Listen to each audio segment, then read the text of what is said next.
Preview.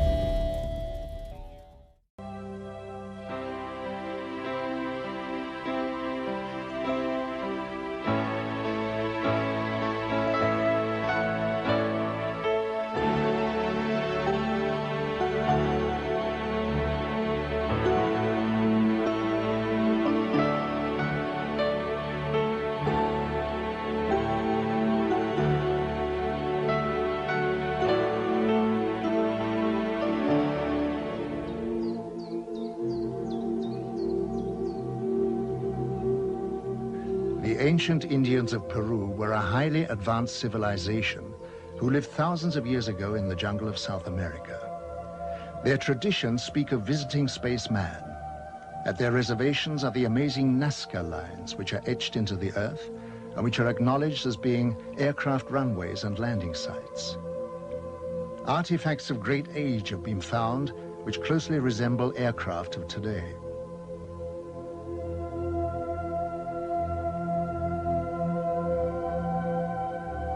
The sensational crop formations of England have generated great interest, and the question has to be asked if there is any connection with the etching in Peru.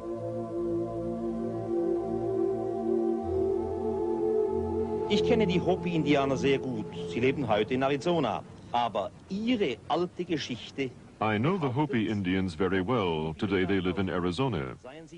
But their old traditions say that many, many thousands of years ago their home was in South America, and that at that time they were descended upon by extraterrestrial visitors called Kachinas. These Kachinas also saved the Hopi Indians when their continent threatened to sink. These heavenly beings, the Kachinas, were the teachers of the Hopi. And even today, the Hopi Indians make figures of the Kachinas for the younger generations, so that no one should forget the visit of their original teachers from outer space. And even today, the Hopi are convinced that one day the Kachinas will come again. In this connection, it's interesting that a short time ago I showed White Bear, one of the oldest members of the Hopi, pictures of the Maya cities Tikal and Palenque. He was beside himself with excitement and said, "We understand that. Our ancestors built that under the guidance of the Kachinas."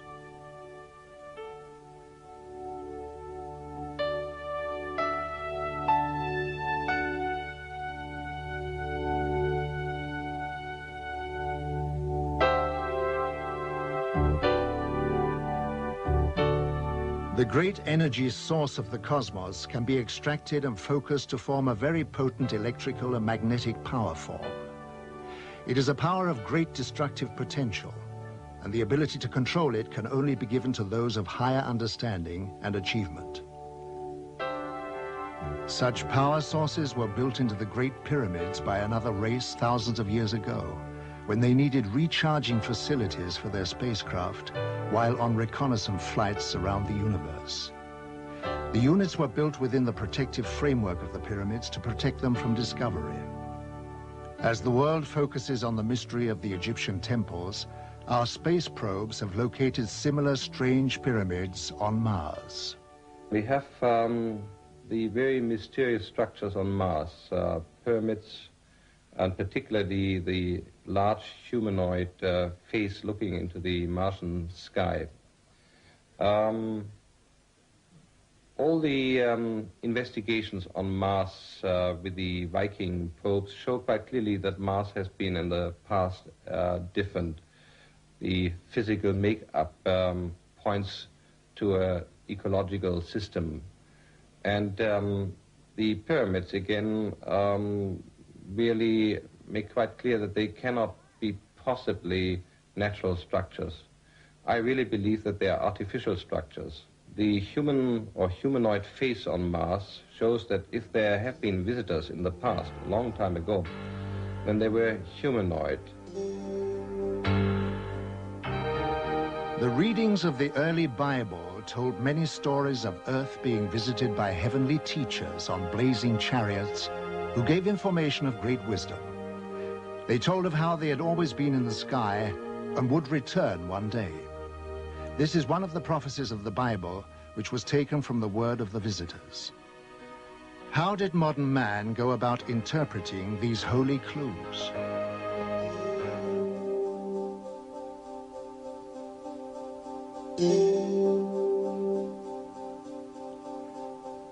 So we turned our faces towards the heavens in the hope of finding a deeper understanding of ourselves, to participate in the quest for universal knowledge, and to hold out our hands in the search for possible cosmic neighbors.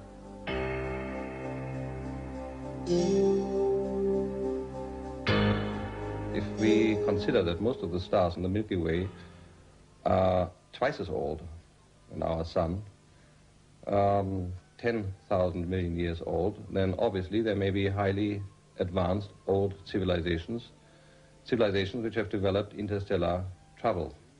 So my answer would be it is more than likely, not only possibly, but more than likely, that extraterrestrial visitors are traveling to other solar systems, other planetary systems. Thus, we really should expect extraterrestrial visitors in our solar system observing human civilization. As fantastic as this may seem, photographs of unknown flying craft, known as UFOs, have been taken around the world, captivating the public's attention for decades. This photograph was taken in 1978 in Brazil. This was photographed in Switzerland in 1975.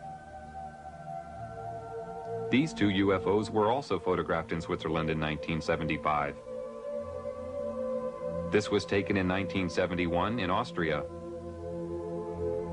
This one was seen in 1987 in Canada. This UFO was photographed in Germany in 1977. This was taken in Colombia in 1971. This photograph of a shiny silver object was taken in North Charleston, South Carolina in 1980. Yet another photograph from Switzerland taken in 1975. This UFO with a cloud-like vapor was taken in 1974 in Denmark. This UFO was sighted in 1977 in Uruguay. A UFO in Indonesia, photographed in 1974. These three luminous flying objects were photographed in Barcelona, Spain in 1978. Every year, increasing numbers of UFO photographs are being taken by witnesses from around the world, giving growing evidence of extraterrestrial visitors. In 1946, George Adamski, a professor of philosophy, using his cine camera, took the first moving pictures of alien spacecraft. This film shows the strange flight pattern of these machines. This picture shows three balls beneath the craft serving as condensers for static electricity. This film, also taken by Adamski, shows a telemeter disc, described as being a very small but highly technical reconnaissance craft. Adamski was an amateur astronomer who had a 6-inch telescope on the slopes of Mount Palomar. In 1946, he observed a huge cigar-shaped UFO and was astounded to see many smaller UFOs emerge from the mother craft. He was able to take a series of photographs of this amazing sight.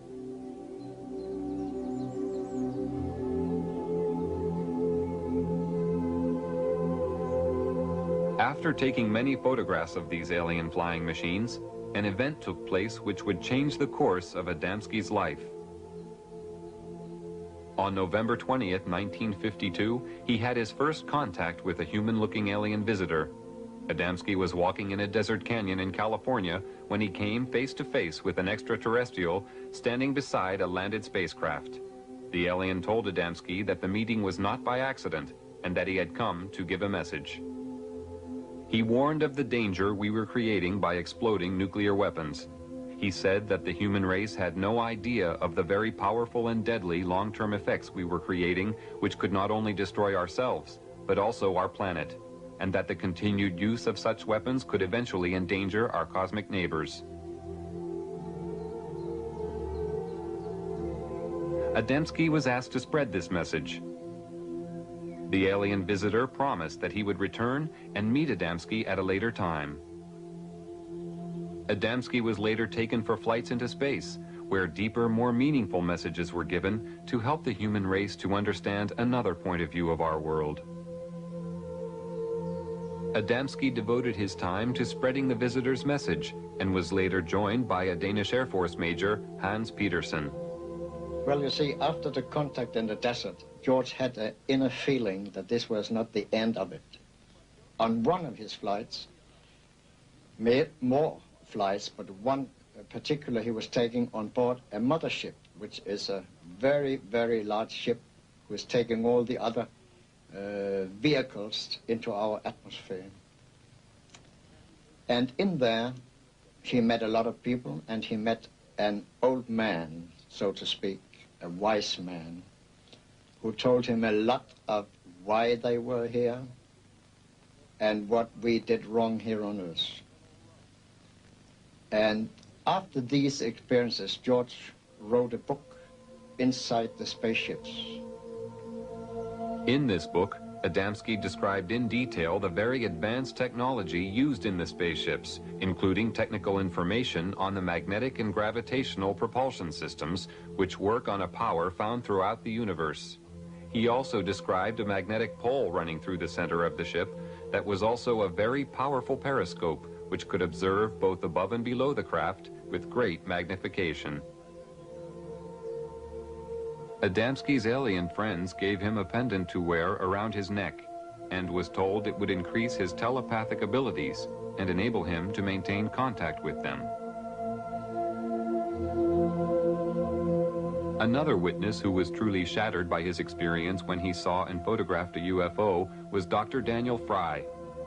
Dr. Fry was a rocket engineer and the head of a scientific team employed by the American government at the White Sands Missile Proving Grounds in New Mexico when he took these films and photographs. On July 4th, 1949, Dr. Fry was contacted by alien visitors for the first time.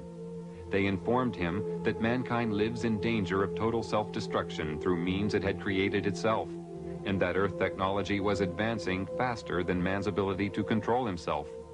He was told that peace was the automatic byproduct of understanding between man and race and race. Also that the understanding of fellow human beings was the key to building a united world.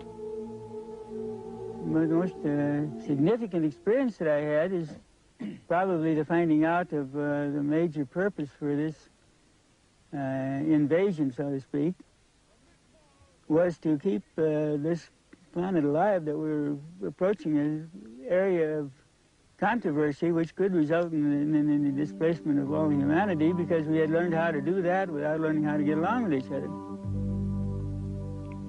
When those among you responsible for your scientific achievements realize the significance of the destructive forces you are creating, only then will you understand that you are destroying your living planet, which is responsible for your very existence. We are here to advise, guide, and encourage you to turn your eyes towards the creation of a planet of peace and understanding, where your invention and universal ability coexist with the creative force of the cosmos. We are your brothers of the Galactic Federation, who wish only to have you by our side. We cannot join you until your thoughts turn from self-destruction to the eternal law of universal knowledge and understanding. There came a spaceship sailing, passing us, making a curve, going down south and coming in from the south, passing over our heads and disappearing to the north. And 1 hour later it came back and passed in low altitude, and it passed the moon, which has come up meanwhile, so you could see it was an Adamski type saucer. I've been so close to them. I have had the telemeter dish, the small flying saucers which are making reconnaissance within 75 meters, 2 of them. I have one being disintegrated on my terrace. I have seen flying saucers, the George Adamski type, within 200 meters in front of my car. I have seen 2 flying saucers land, both cases with my wife, so I had a witness. The founder of the German UFO Society, Carl Veit, is also a publisher of UFO books. For decades, he has published books written by contactees. Many years ago, he had the foresight to realize the value of the information. There were 12 of us sitting in the garden, and the pictures were shown by this television man. And I explained them again as well as I could. And in the middle of my explanation, the baby daughter, she was the youngest member of this family, called out, "Daddy, what is that?" and pointed up. We were all looking at the screen, and then we also looked, and there vertically above us, or nearly vertically, there was a wonderful large UFO, rather low. Of course, we were all amazed. We gazed up, we waved, and in a way gave thanks that they had come during the UFO lecture and wished to greet us, or to say, "Yes, we are here, the ones you're talking about."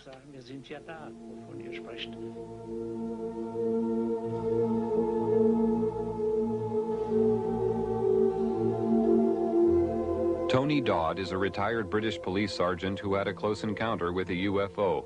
Since that time, he has become the director of investigations for Quest International, Europe's largest UFO investigation organization. I was driving a police patrol vehicle in a remote area in Yorkshire when I saw the most amazing disc-shaped flying machine. This machine was about 100 meters off the road, above the road. It was glowing white, bright white. It had colored lights rotating round the underside of it. It had a dome on the top with what appeared to be portholes. It was going at no more than 30 kilometers per hour. But the strange thing was that it was making no sound. It was the most amazing thing I've ever seen. This was no doubt a real UFO. I'm convinced of this. It did not resemble anything that we have which is flying around in the sky.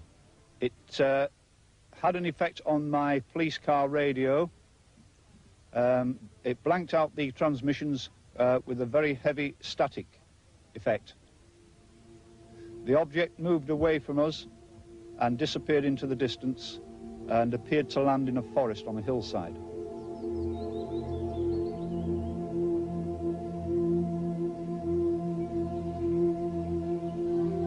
George once told me that they work in all countries, all over the world. And they live among us, they have jobs. One day, George met a couple in New York on Fifth Avenue. He was looking in a shop in the window, and a couple passed him with a little boy between them. And he got this strange feeling that they were space people. And he put a thought towards them. Are you space people? Then come back. They turned around and came back and said, your thought is correct.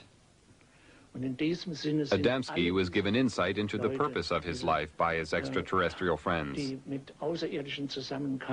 And in this sense, all these people who have come into contact with extraterrestrial beings are confronted with these wonderful facts, and they have also had an insight into their lives.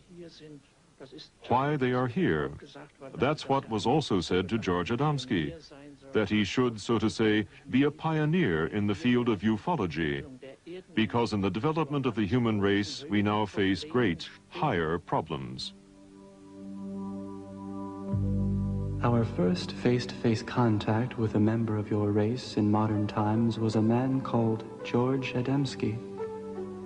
He was chosen because of his astronomical awareness and placid naivete, coupled with a cosmological awareness. During our contact, he was told many things which he was asked to pass on to mankind, and was forewarned of the ridicule he would be exposed to. He showed high integrity and learned quickly the significance of our intentions. He was the ideal subject for our first contact. He created a chain reaction of awareness which continues to spread at the present time. He was the first seed sown by us to open the eyes of your world. The first thing that made me realize that there was definitely something else happening was as a result of the first sighting. After this, using my policeman's mind, I used to watch in the area where I'd seen this thing, and over a period of time I saw many more of them, and it got to a fairly regular event, and I saw them at close range.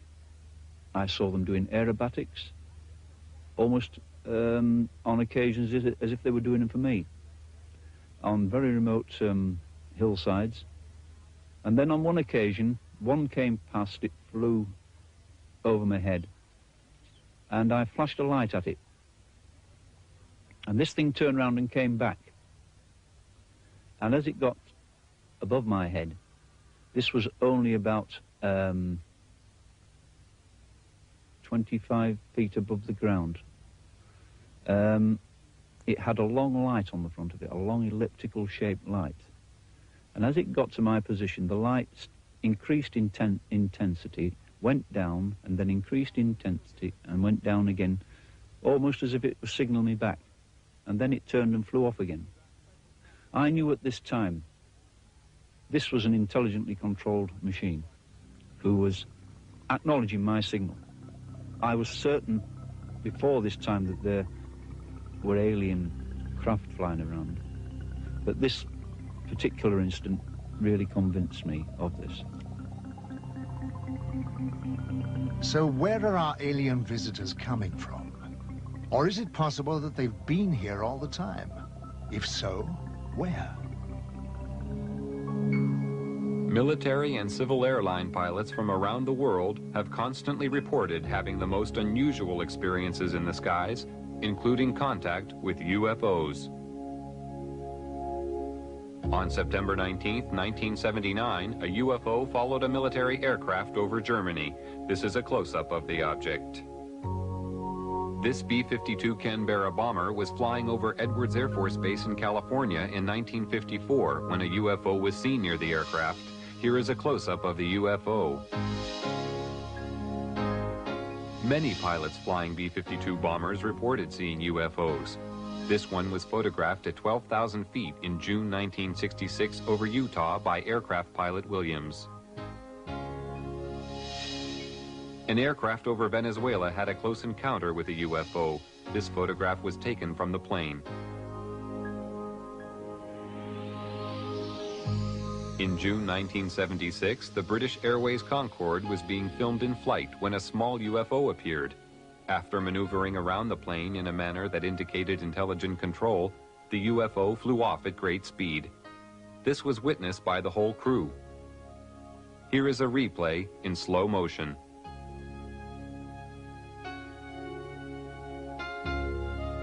Of the hundreds of UFO sightings made by aircraft pilots every year, the most amazing one was filmed from a commercial airliner by passenger Gene Oldfield as the aircraft cruised at 9,000 feet over Stafford, England on April 2, 1966.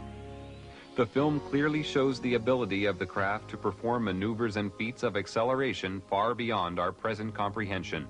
Here is the film again in slow motion. This was one of the early films taken of a UFO. The dramatic movement of the object showed rapid, almost instantaneous changes of speed and direction, which sparked intense curiosity and confusion among the public and scientific community. No earthly aircraft of the time could perform like this. While filming from a helicopter for the U.S. Navy on April 15, 1966, Lee Hansen, a professional photographer, shot these pictures of a flying object at Catalina Island, California. The craft, which had no wings or tail fins, was 30 feet in diameter and moving at approximately 150 miles per hour. No signs of a propulsion system were visible. This film, shot by James Waters in Colorado on July 23, 1963, shows a UFO moving across the sky at tremendous speed, followed by a second one. This is the same film at 1/12th speed. An analysis showed that no earthly aircraft could possibly fly so fast.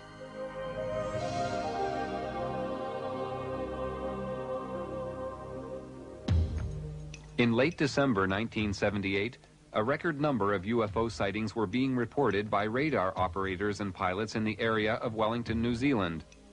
Just before midnight on December 30th, 1978, Quentin Fogarty, a reporter, and a television team took off in an Argosy aircraft to fly to Christchurch. Shortly after takeoff, Fogarty was informed by ground radar that they were being followed by several UFOs. During the 50-minute flight, UFOs were seen and filmed by the crew. The UFOs were described as having a luminous base and a transparent top. The objects were performing incredible aerobatics. This movement was captured on a single frame of film.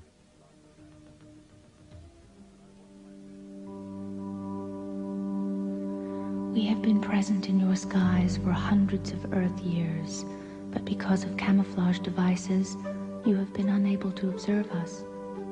Your cosmic evolution has now developed and the time has arrived for you to ascertain the existence of other life in your universe, resulting in us making our presence known to you. Our choice of contacts has been governed by their spiritual ability to comprehend our manifestations without anxiety or aggression. The movements of our vehicles in the air, which you find so strange, is due to the fact that we have overcome the force which you call inertia and can fly in any direction instantly without experiencing any form of pressure change. Our propulsion systems work on the principle of electromagnetism, where gravity is of no significance. The three spheres sometimes seen below our craft are our drive systems, but can be detached individually to function as surveillance probes. The magnetic pole within the axis of our craft has many functions. It contains periscopic lenses for high magnitude observation and assists in the absorption of static power for recharging purposes.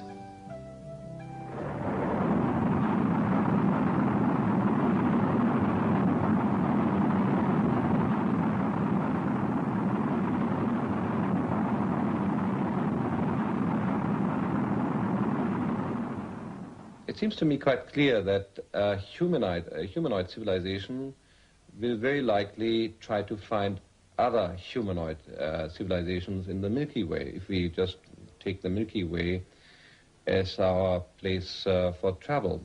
I'm not talking about extragalactic civilization now.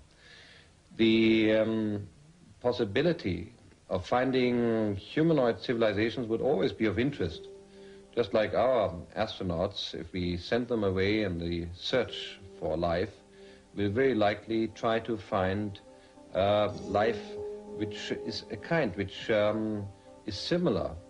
If an astronaut has a chance to visit a planet where there's plant life or insect life, or another planet where there's humanoid life, he very likely will travel to the planet where there is humanoid life. And so it should not surprise us that the extraterrestrial visitors are always described as being humanoid.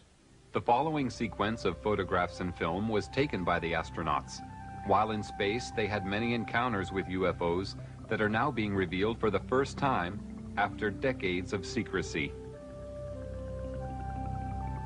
On the Gemini 4 spaceflight on June 3, 1966, astronaut James McDivitt took a photograph of this cylindrical object. On the mission of Gemini 7, astronaut Frank Borman reported seeing these two objects flying in formation. On the Mercury 1 mission on February 20, 1962, John Glenn took this picture of two glowing objects. On the Gemini 11 mission, September 13, 1966, Pete Conrad and Richard Gordon observed a cluster of UFOs alongside their craft.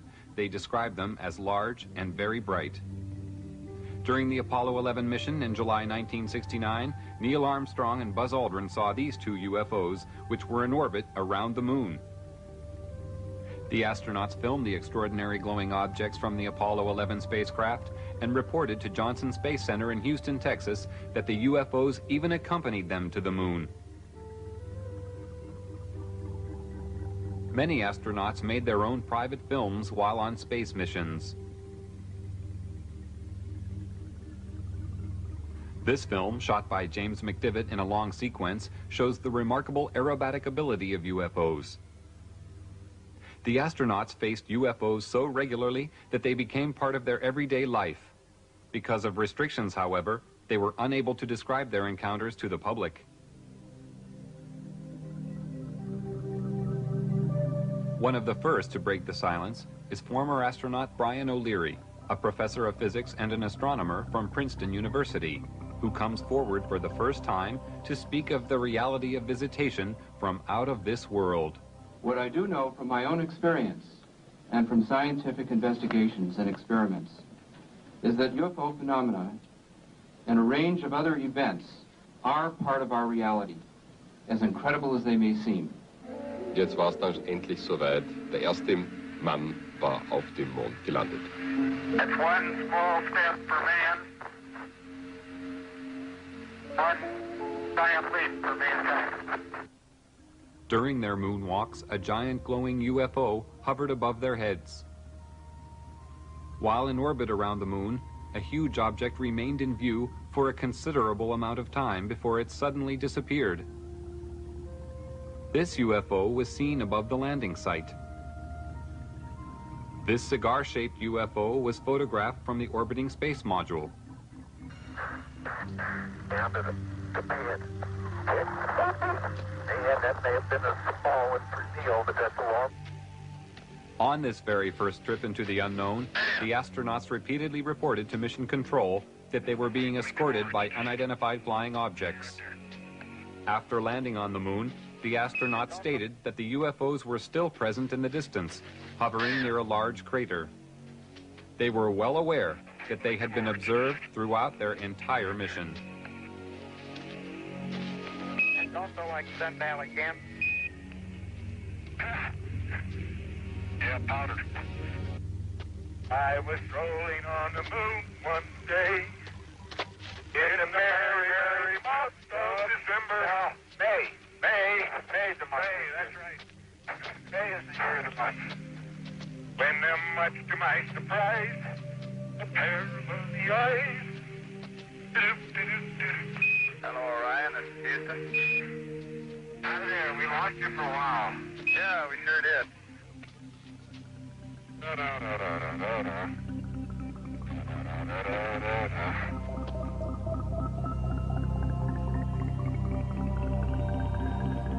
The momentous leap to the moon led to the dawning of the space age.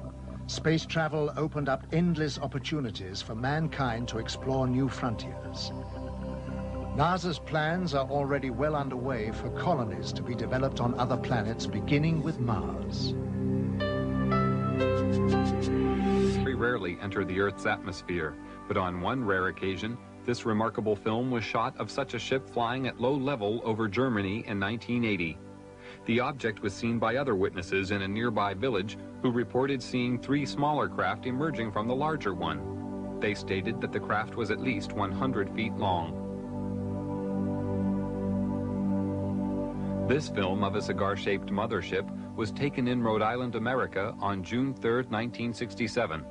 The leaf effect motion of the ship is common with most sightings. Craft of this size and shape have been reported all over the world. This aerial photo was taken by Inaki Ozis while flying at 8,000 feet in February 1968. Probably the same cigar-shaped mothership was photographed in Texas 10 days later. Over the following few days, an object fitting a similar description was reported by various witnesses.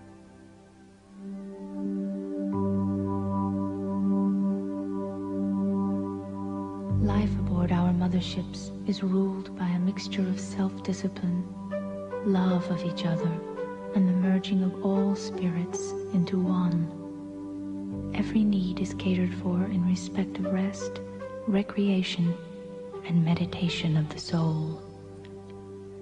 Illness does not prevail, but analyzation and anecdotal equipment is always ready in case of unexpected or unknown space microbes attacking the craft or our bodies. Our food is comprised of a rotation of the many choices available on our own planet, but does not include the flesh of other life forms. We do occasionally take the fruit of certain organic trees and shrubs found on other planets, but only when they are known to be totally safe and pollution-free. Our water on the craft is produced by cosmic conversion. All byproducts are disposed of by the disintegration of the composite molecules. The psychological spirit of each of us is at one with the elements which surround us, and when we are at one with our universe, we are at peace. My personal views on UFOs are that these are alien-piloted vehicles.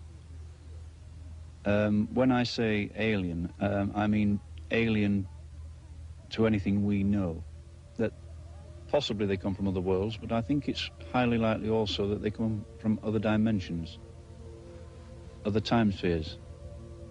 And that there isn't one type of alien coming here. There are probably many of them, all from different areas.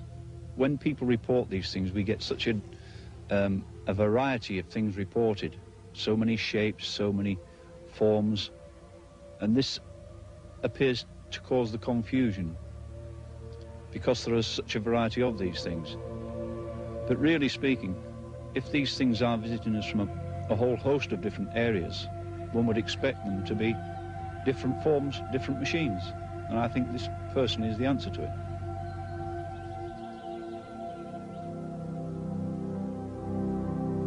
Meanwhile, we scan the skies with optical and radio telescopes of great power, which penetrate the universe for 15 billion light years, watching, listening for signs of intelligent life.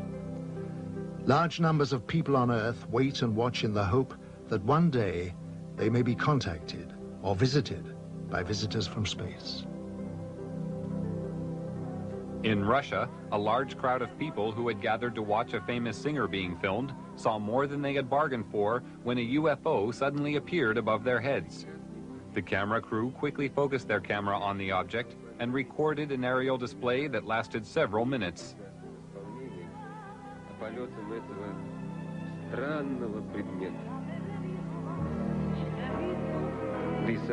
The crowd found this more intriguing than the singer.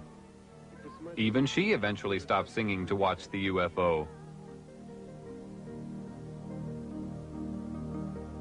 Numerous UFOs are seen over Russia regularly. These balls of light are identical to those reported in Belgium and the rest of Europe in 1990, which attracted extensive attention on top military and civilian levels.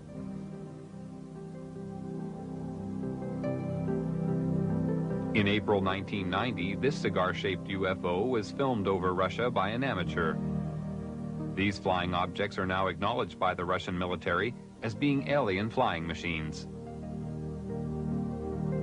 The nucleus, the authentic nucleus of the UFO phenomenon must be our research field, and that is certainly worthwhile.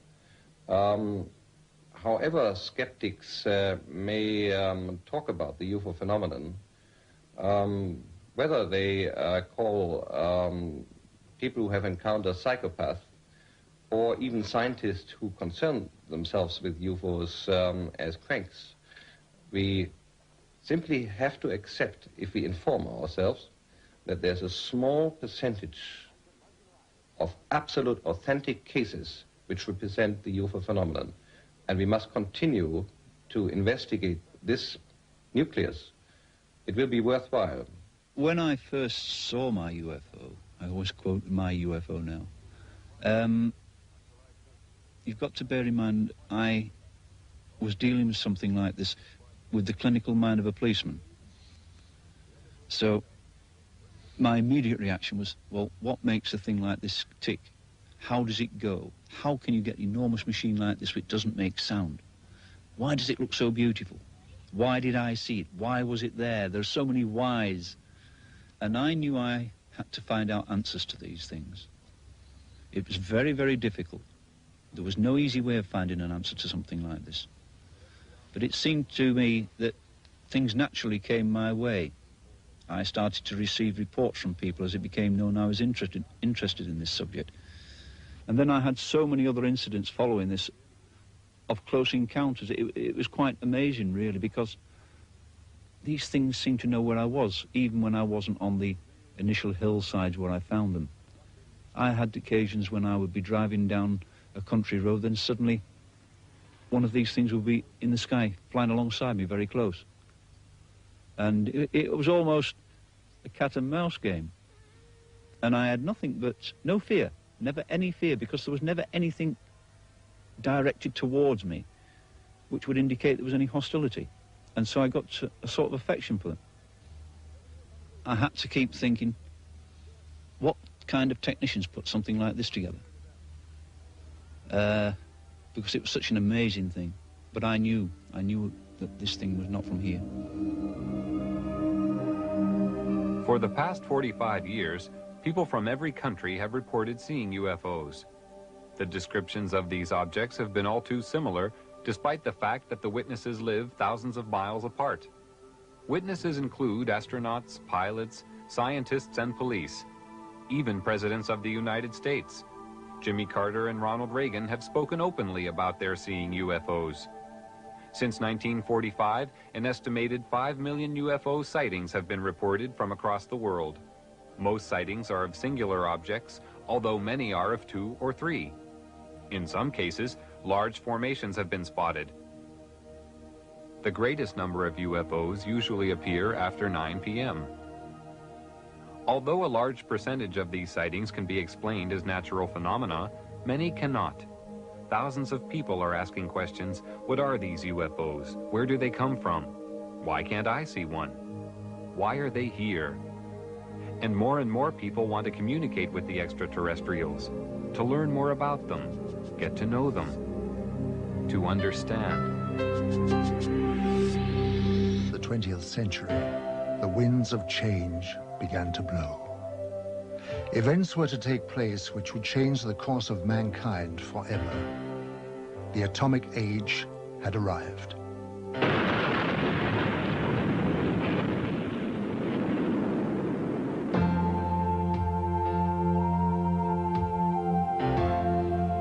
As man detonated weapons of immense power, lights started to appear in the sky in a way that suggested that something was following the course of events.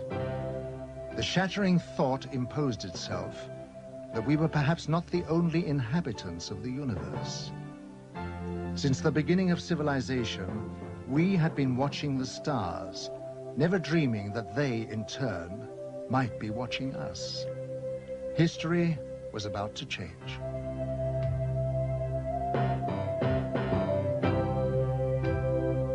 Because these lights appeared suddenly in the sky over Washington on July 20th, 1952, moving from the White House to the Capitol, hundreds of people witnessed the extraordinary event, and it left them stunned. The lights instantly jumped from one position to another. They were also observed by high military officials who knew what the lights were trying to say. The public had never seen anything like this, whereas the military had already a long history of involvement with these alien visitors, but had kept it from the public. An immediate emergency meeting was called to formulate a plan to divert public attention away from the occurrences. From that day on, it was decided to place the subject under the highest classification of security. Then came the first announcement to mislead the public made by Chief of Air Intelligence, Major General John Sanford. We can say that the recent sightings are in no way connected with any secret development by any agency of the United States. From that day on, the biggest secret of the century began. How did it all start?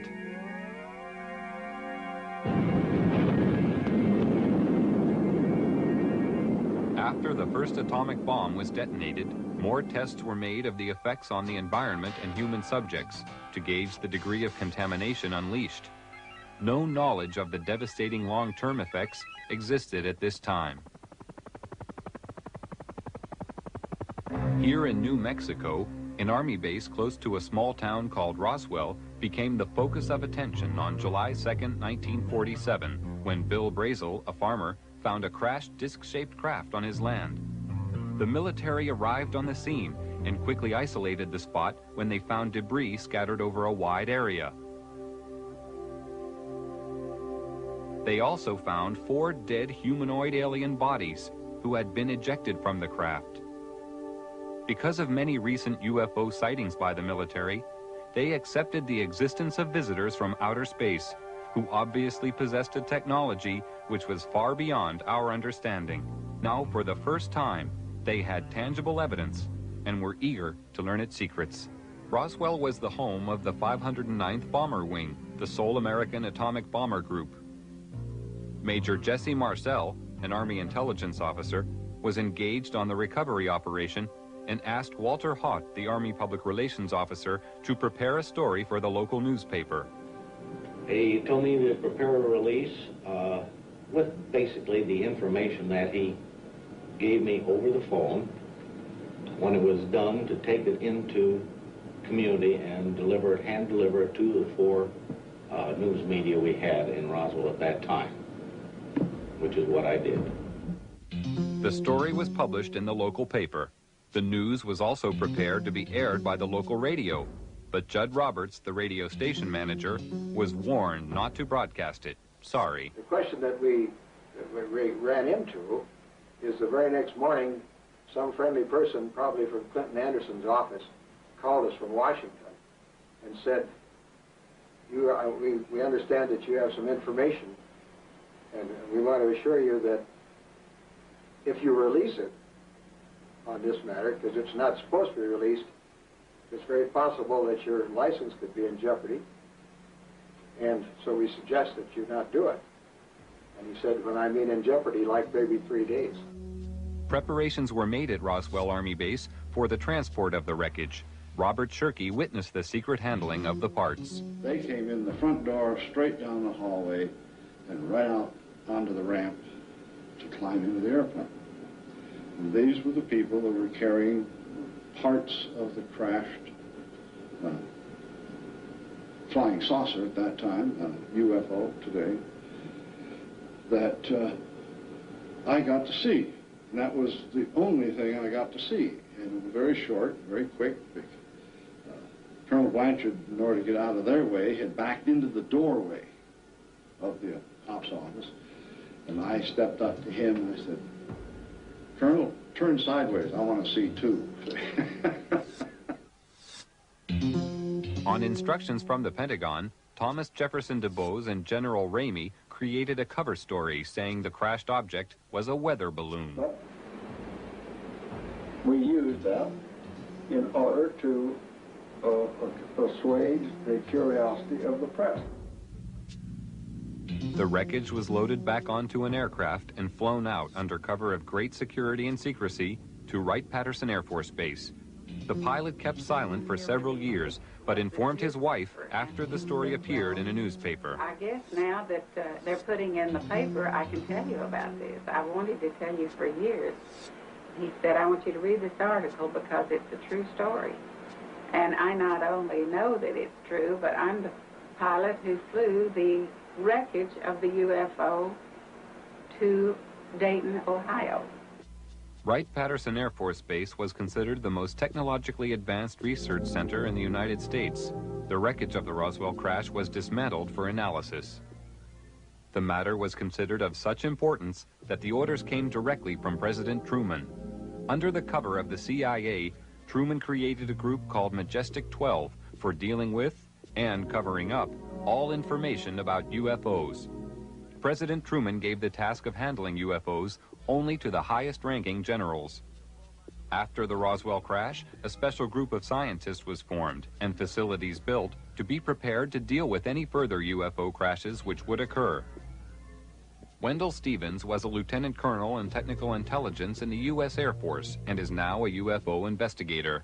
Now having an extraterrestrial vehicle and some bodies in their hands, didn't know when the next one would come down, where they came from, what they were going to do about it. There were a lot of unanswered questions.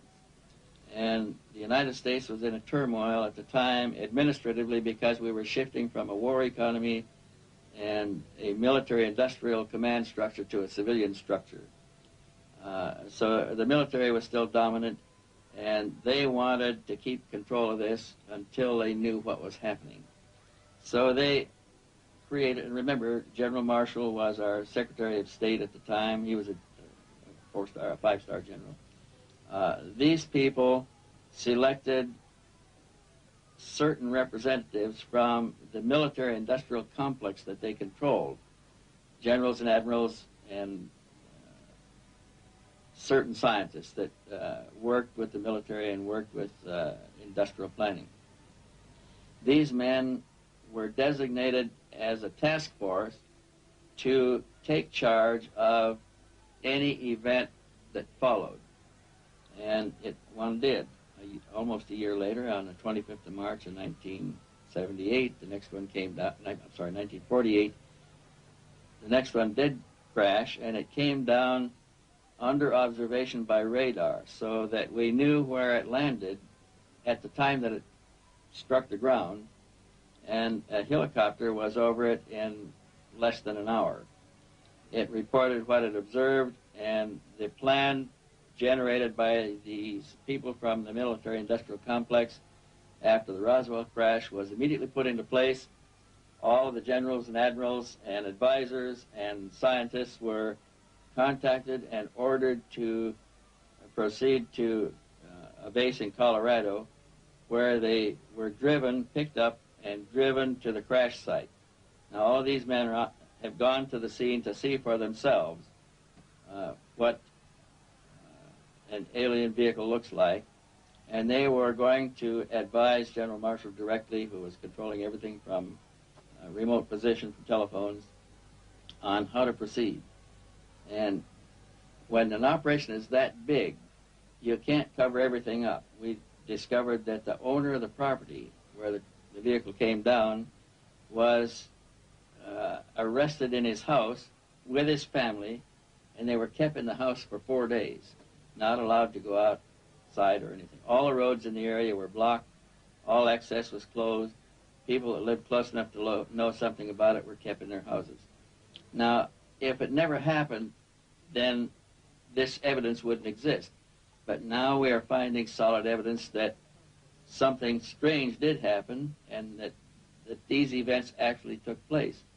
Then we found people who observed the recovery of the craft from a distance, that saw the task force moving across off-roads over country to a secure military facility at Los Alamos. And with these leads, we were able to turn up other witnesses, all of whom had been sworn to secrecy by their superiors at the time they participated in these events. And only a few of them would talk to us, and only on condition that they not be identified because of their vulnerability. What happens in a case of violation of security oaths of this nature, they could lose all pay and allowances due or ever to become due. They could be imprisoned. They could be fined a lot of things that none of them could stand. Through Secretary of State General Marshall, the security of the UFO situation was intensified. A closer relationship developed between the military and Majestic 12. As time passed, the power of Majestic 12 grew stronger. Virgil Armstrong was an intelligence officer with the CIA and worked with highly classified assignments. He retired with the rank of major. I received documents which said that a UFO had landed in the middle of White Sands, New Mexico proving grounds, and that this object was inert, was under surveillance, and would be kept under surveillance until they could determine whether it was hostile or friendly. It later turned out that it was friendly in that the occupants were dead, and when we got aboard, there were 5 bodies. The bodies were diminutive in size, in other words, 3.5 feet. The largest one was just under 4 feet. 2 of them were obviously the commanding officers because 2 of them wore epaulets on their shoulders. Later turns out that they were all male. When we flew them back to Wright-Patterson, of course, the examination, physical examination, and the autopsy, of course, revealed that they were indeed all male.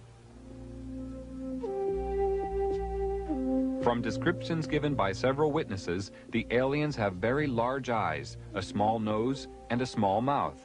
They are usually about 3 feet 6 inches in height and have no body hair.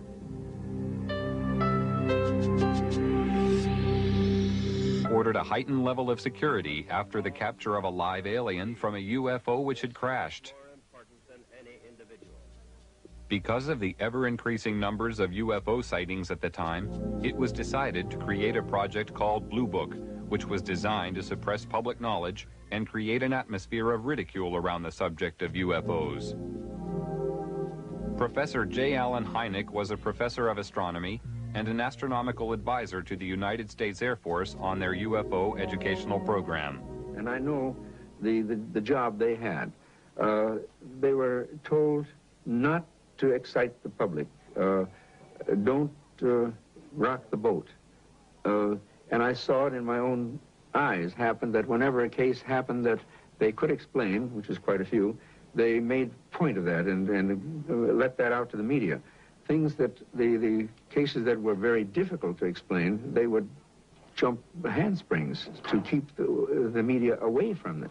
For they had a job to do, to, whether rightfully or wrongly, to keep the public from getting excited. A live alien was captured in 1948 after a UFO crashed in America. He refused to communicate for 1 year and was given the name EBE, or Extraterrestrial Biological Entity. He later began to communicate and gave details of his home planet. EBE had a large crystal which he linked to his mind telepathically and was able to communicate with his own race. He was also able to see into the past and future and perform many other amazing feats.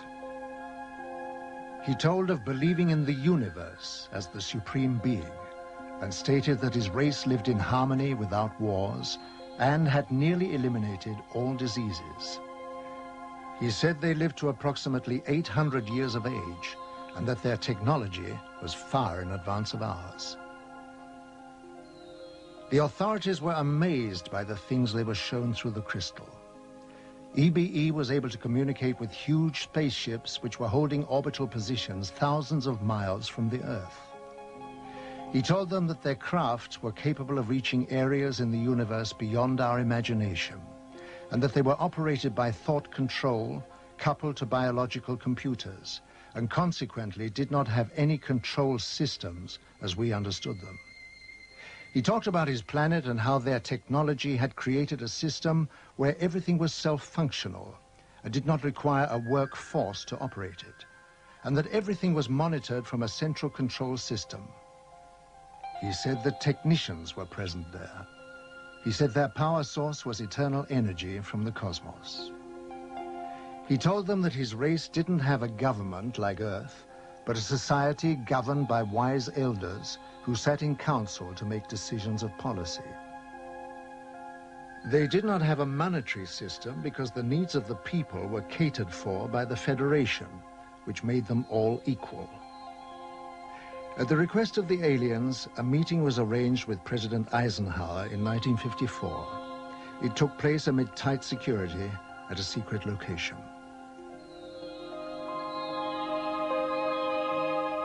At this meeting, negotiations took place regarding the permitted presence of the aliens on Earth. Eisenhower told the aliens that the world was not yet ready for them.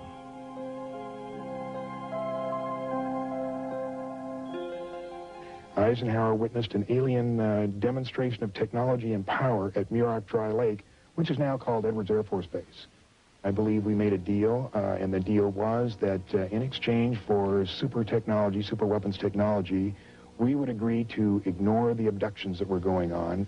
He made it more military-oriented than, say, a civilian president would have. And it's this, I think, that has let his actions let the real power of the executive office slip through the hands of the president into MJ-12. The President of the United States does not have a high enough clearance to know the whole thing.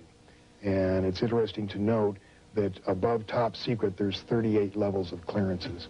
Eisenhower's the last president to have a full briefing on the alien problem. There was a disdain of elected officials throughout the intelligence and military communities, and they just didn't like elected officials. So every president since then has not had high enough clearance to know the whole problem. Now they know there's aliens, they know we've recovered saucers, and they know that we're trying to get technology. But there are certain other things which probably only about 25 people on the face of this earth know. When coming down to Earth, it ceases to be free space, with systems to monitor every move. I happened to see flying saucer on several occasions on the radar. I even intercepted with 4 jets in '55, and it was clear to me that the saucers we intercepted could hear what I told the pilots, because they reacted on my instructions to the pilots. It was one day when one of my people in the radar called me and said, "Major," I was captain at that, "Captain, we have something on the screen which passes with a speed of 18,000 kilometers per hour. Impossible. Nothing could fly with that speed. I went out there, yes. They were passing with 18,000 kilometers per hour. All of a sudden, after some while, they did not pass anymore. They were stationary around the field. And they came and they left without we could see it. All of a sudden they were there. All of a sudden when the sweep came around, they were gone. I contacted the operations officer and the station commander. They both came out and they wouldn't believe me. I said, "Give me 4 aircraft and I'll intercept them." Okay. Sometimes there were about 20 objects around the field, and sometimes we were down to a few. It was fog, and therefore a lot of people afterwards said, "Oh, it was inversion," but it was not. It's proven afterwards it could not be inversion, which is a meteorological phenomenon. So at 11 o'clock, I had 4 jets at the runway, and at 11 o'clock, the fog lifted so we could take off. And I ordered the 4 jets to take off. In that moment, there was 12 objects around the field. And when I said you are cleared for takeoff to intercept unidentified flying objects, 10 of them went away. Right when the sweep came back, there was only 2 left. One 10 miles north of the field, one 15 miles south of the field. I sent the 2 aircraft to the north and the 2 aircraft to the south. 2 aircraft to the north came first, and I said, your boogie, which is the object, is 12 o'clock straight ahead. 12 o'clock, distance 5 miles, altitude unknown. Do we have it in sight? Gone. Came the next one. When it came up, I said, your boogie is 12 o'clock, range 5 miles, altitude unknown. Do we have it in sight? Gone. So it was clear they could hear what I said. But while the visitors monitor our every move with their superior technology, being technically advanced does not always ensure their own safety. This was proved by the UFO crash in the Kalahari Desert in 1989. One of the most documented cases of all time referred to a 60-foot wide spacecraft which was forced down on the border of South Africa. This craft impacted with the desert at high speed, causing a crater 450 feet in diameter and 36 feet deep. Official military documents revealed that the craft entered South African airspace at 1:45 p.m. on the 7th of May 1989 and was intercepted by 2 Mirage jet fighters. Because the craft failed to respond to communication, one of the fighters was ordered to attack the craft with an experimental laser cannon. This caused the craft to lose altitude and crash. After the craft was retrieved, it was removed to a secret Air Force base, and on arrival at this base, it was found a door had partially opened in the side of the craft. Hydraulic pumping gear was brought to the scene, and the door was forced open. When this was done, 2 aliens staggered out of the craft, and it was found that one appeared to be seriously injured. They were immediately arrested and removed to a medical centre, where a medical team was sent in to try to assist. The authorities at the scene entered the UFO, and hieroglyphics were found inside the machine, alien hieroglyphics, of course, and various items of electronic equipment were also removed from the craft. When the military entered the craft, they quickly removed portable equipment and instruments, some of which were considered useful as potential weapons. This was not certain at the time, but was clarified after scientific investigation. Also found aboard the craft were a series of hieroglyphics, which indicated that the aliens had a written form of communication. The writing gave the impression of an alien alphabet, but it is not known if any of the scientists present were able to understand its meaning. Data found on the craft were stored on a system of silicone slides. It was obvious to everybody at the site that they were dealing with a very advanced technology, including the propulsion system. As more and more alien technology comes into the possession of our scientists, more understanding is being gained about the physics involved in producing propulsion systems capable of taking man deep into space. Years have passed since the beginning of the UFO era. The veil of secrecy has remained to keep the public uninformed. Despite the suppression of information, millions of people throughout the world are still seeing and reporting the presence of UFOs in our airspace, and many more millions are now firm believers in the presence of extraterrestrial flying machines. They know that UFOs exist. I think what has happened over the years, the government has lied so much that they have painted themselves into a corner, and it's almost impossible for them to tell the truth today. The biggest secret in the history of mankind, and the government is not going to let this out. There is no way to get anything out under the Freedom of Information Act. In Russia, the subject of UFOs is now out in the open. Marina Popovich is a retired Russian cosmonaut and fighter pilot. During her military career, she was twice awarded her country's highest military order, Hero of the Soviet Union. She is now one of Russia's leading UFO researchers.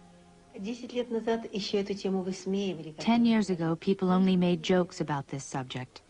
Now the attitude to UFOs is very positive. The majority, 80%, think there is extraterrestrial intelligence and that this intelligence is trying to establish mutual contact with us. Now cosmonauts and pilots are more willing to report their contacts with UFOs when they have taken place. Unlike the rest of the world, the Soviet Union has an openness about the subject of UFOs. They even have a monthly television program devoted entirely to it. In the near future, university courses will also be available to study the subject. Several Soviet generals have already stated that there is no question as to what UFOs are. We know they are alien spacecraft. Technology has advanced rapidly over the past 50 years for all the world to see. But in secret locations, amid tight security, the true advance of technology is hidden from public knowledge. From one such location came the stealth bomber. This futuristic aircraft is the only type known which has the ability to fly into radar-protected areas unobserved, almost without sound, to perform whatever task is necessary. The technology used in the production of the aircraft is a giant leap forward from conventional technology, and the question has to be asked, where did it come from? At one super-secret US government test facility situated in the Nevada desert, strange glowing lights are regularly seen performing aerobatic displays which are far beyond the capability of our known aircraft. They seem to be intelligently controlled. Can this be yet another example of some secret, very advanced technology, or are the authorities hiding some exotic foreign contrivance? Here at Area 51, also known as Dreamland, is the most highly protected and secret facility in the whole of the United States. Bob Lazar, a physicist, worked on special projects within this complex and felt compelled to reveal what he saw. They are actively and have in their possession alien spacecraft, and they are actively undergoing analysis and flying them. They set up and produce their own gravitational field. Just as the Earth holds all matter down, they produce that same field, but out of phase, and it repels itself. The effects that can cause, the way in which everything operates is by all intents and purposes, magic. I mean, it is so far beyond our level of technology. Why is such technology available only to the few and not to the whole of mankind? Have we the right to know? Are we ready for it yet? Or is the race for technological advantage more important? Why keep a secret about probably one of the most important events in history, that there's been contact from an alien civilization? It's a significant event in history, more significant than anything.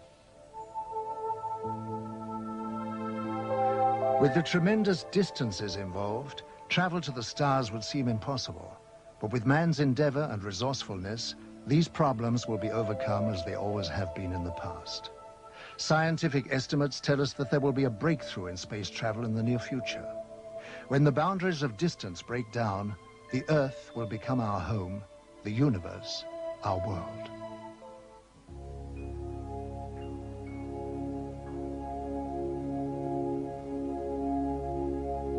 Energy is the lifeblood of civilized society, but it's also a tool that has to be controlled. They are flying on what we call free energy. They take it out of cosmos and fly on it. And you could do the same with your boat, your car, your machinery. Everything on Earth could be completely free. Do you think that the oil companies and the coal companies and the atomic and so on and so forth would accept it? Never. Despite our problems, we have gained a new conception of cosmic energy. Perhaps all the technologies which are being put together at this moment in time are catching up on our alien friends, which I very, very much doubt. But I'm sure that is the reason this technology is being put together.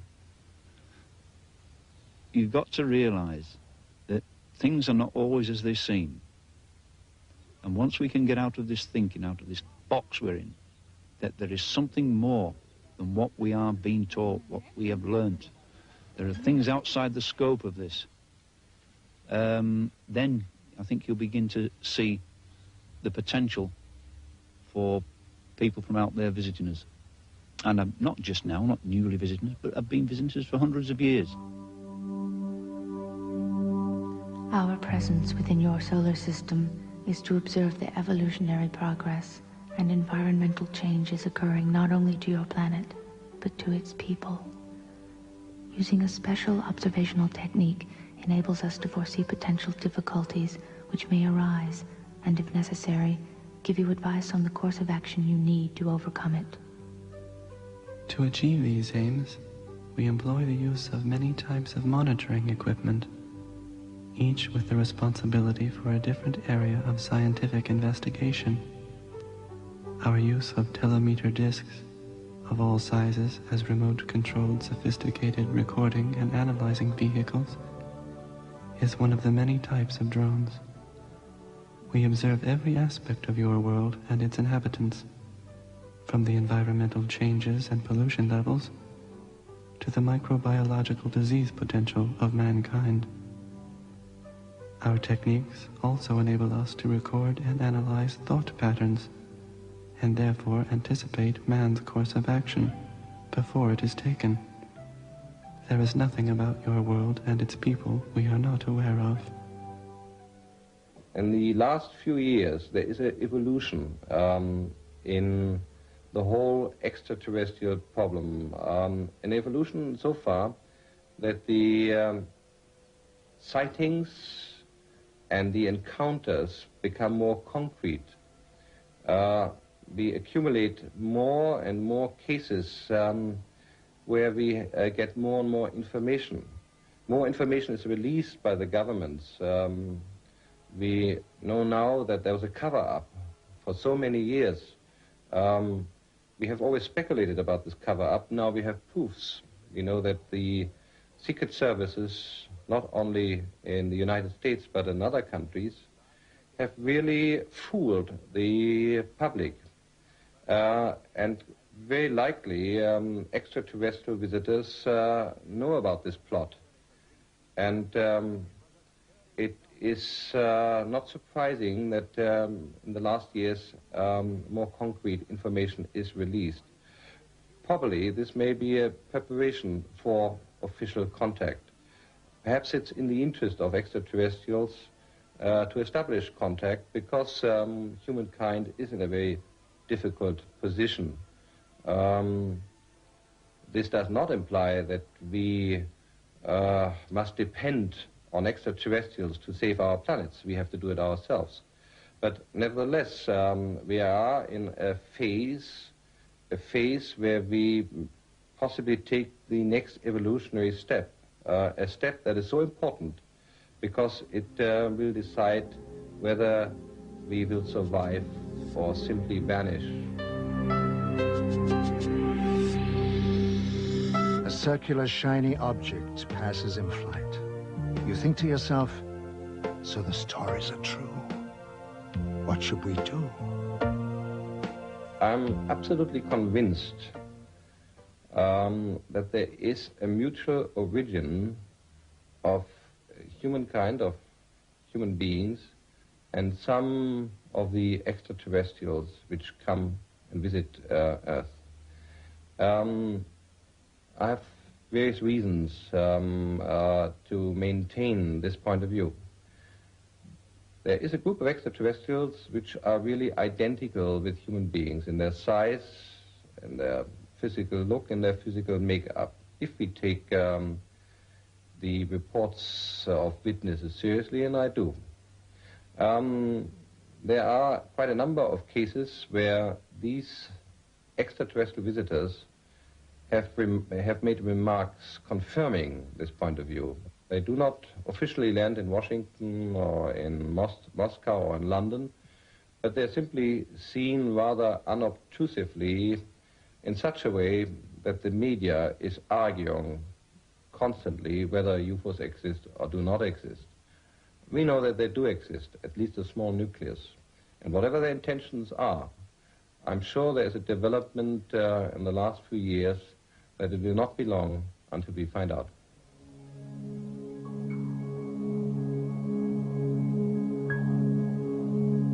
Are the spaceships announcing their presence by leaving their footprints in the cornfields? If so, how? The cornfields of England, home of the amazing phenomenon known as pictograms. In 1990, 1,200 complex symbols appeared in southern England. Some showed a remarkable resemblance to carvings found on ancient monuments. One opinion is that they are a message from spacecraft. Another is that it is energy coming from the ground, reacting with energy from space. All agree it is intelligently created and possibly connected to the nearby stone megaliths. The pyramids, one of the 8 wonders of the world, are monuments to a forgotten civilization. But how did they achieve such feats of engineering?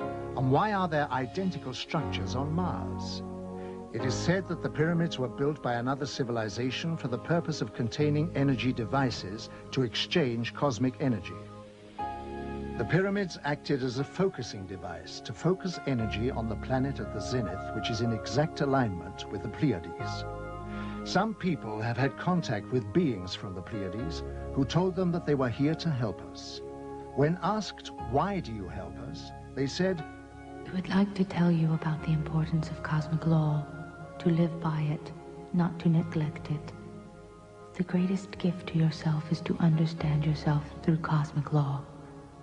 In our world, we give our children this understanding so that they will have a richer life. We come from throughout the whole universe, and we will reveal ourselves to you more and more until you come to understand the universal language." My first encounter, I was determined, if it took me the rest of my life, I was going to find out that day what I had seen that day, and I have never let up from that moment in time. And it has been worth every minute and all the money I've spent on it, because now I am a far wiser person than I was when I started. I know things now which I would have never known had I not got involved in this thing. That there is a far higher force out there operating than we could ever conceive. And that they're here amongst us. They come and go as they wish. They are watching us, guiding us, and directing the direction we go in. Of that there is no doubt.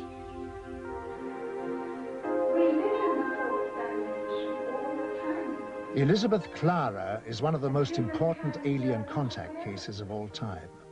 She was born in South Africa in 1910 and is a woman of great wisdom.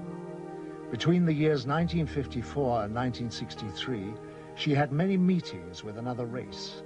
One man, whom she called Akon, told her that he was from the solar system of Proxima Centauri. She developed a deep friendship with Akon. He took her on a 4-month visit to his home planet of Meton, 4.3 light years from Earth. Meton is a world with 2 suns. She was told that space was a big laboratory and was given great knowledge about the universe. She understood the structure of the cosmos and the laws of light frequencies immediately, and as requested, she passed her knowledge to science, where it was of great benefit. She later went on lecture tours and wrote a book where she shares her insight into the structure of the universe and passed on highly valuable scientific information to the world. She said, "The road to the stars unfolds within a spaceship of great beauty and simplicity, generating her light from the cosmic plasma of eternity, never faltering, always alive and pulsating, shaped like a galaxy with a halo surrounding her and the shock wave glowing. We are embarking on a dialogue for which a common language has yet to be created, and which, when in full swing, will pose questions we have never ever envisioned, not even in our wildest dreams." There is life elsewhere, and therefore an extraterrestrial civilization to which we stretch out our hand evermore, whose attention we wish to attract, and with whom we wish to make contact. I am convinced that we shall be able to make contact on a broad basis. After all, there are already very many who have. And this contact between people is just as important as that with the universe. On her many journeys into space, Elizabeth Clara learned that Akon's race lives in harmony of body and mind, which is the foundation of healthy existence and responsible for the elimination of disease. They know that most diseases are caused by emotional or psychological stress. Akon told her that all cosmic neighbors looked at our world with watchful eyes. They see that the natural world is dying through the imbalance which we are creating in nature, reducing the resources we live on, and they are out there waiting to help. When asked why they didn't come more often, they said, to come here, we have to make many kinds of adjustments to the body because we are uncontaminated.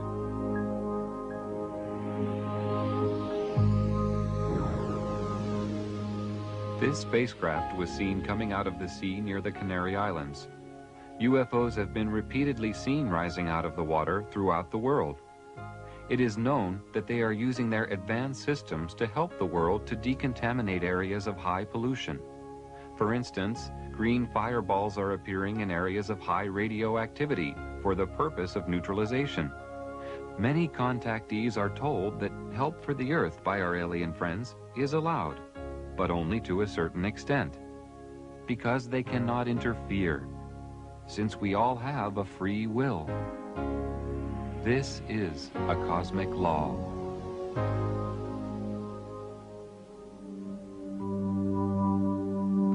Life in our own planet is different to what you experience on Earth. We have long overcome the negative aspects of aggression, jealousy, and power. Although we are very advanced by your standards, we lead a simple life of love, mutual respect, and harmony, each integrating with each other in a like manner, conforming to the cosmic law of mutual harmony. Our family unit is the integration of like souls, which is a form of higher love beyond your comprehension. Children are born of these family units to evolve into even higher levels of understanding. Partners are not tied to each other as with your earthly rules. The merging of auras of the twin souls is a bond of such love and understanding that rules are not necessary. We do not have rules as you understand them. Law is a code of conduct. We do not require a code of conduct as you perceive it. Age is of no consequence to us. We merely exist in this form for a term of many times your lifespan, and are then reborn to a higher level. Our harmony with our environmental surrounding is absolute. Elizabeth Clara was brought to our planet by Archon as a step towards bringing understanding to your race regarding the life and ways of cosmic neighbors. The mutual love which existed between them was a natural harmony of souls. Archon could not have lived permanently on your Earth because of your contamination. Our recreation is very different from that on Earth. We do not have sports of violent physical contact, and do not participate in anything which creates rivalry. One great enjoyment is to use our brain power, either singly or jointly, against what you would call computers. Our music is a combination of vibrations, colors, aromas, and visual effects. But unlike yours, it is of a meditational nature. Difficult. There was no easy way of finding an answer to something like this. But it seemed to me that things naturally came my way. I started to receive reports from people as it became known I was interested in this subject. I received reports in growing numbers until I was receiving reports in hundreds. And then the net spread, and it wasn't to a local area, and then it went to the whole of England, and then slowly but surely it spread until the world came in, and information was being fed from many, many directions, and many, many people helped. And as this information grew and grew, the fact that there were solid objects and other type of objects flying out there, there were other intelligences, became very, very real. There is a wealth of information, documented and otherwise now, of the real existence of these entities, aliens, whatever you wish to put the name on them. The problem is, in our society, there has been a very, very well orchestrated aura of ridicule imposed on society, so that people who were seeing these objects were afraid to report them for fear of ridicule. People in positions of responsibility saw these things, and many have spoken to me, but they always speak in hushed tones behind closed doors. And when you ask them why, they say, well, if I was to make this public what I had seen, I would lose my job. This is the syndrome which has been among society for many, many years. There are more people all the time coming forward. We're beginning to break this mold of ridicule, and the reports are coming from all manner of people. I've had them from doctors and pilots, from military personnel. You name it, I've had it from them. And it's like a snowball. It's gathering momentum, it's gathering size. And it will not be long before all the population realizes that these are out there. We are not the only people here. And when the realization of this comes to the front, then I feel that we will all be lifted on a higher level spiritually.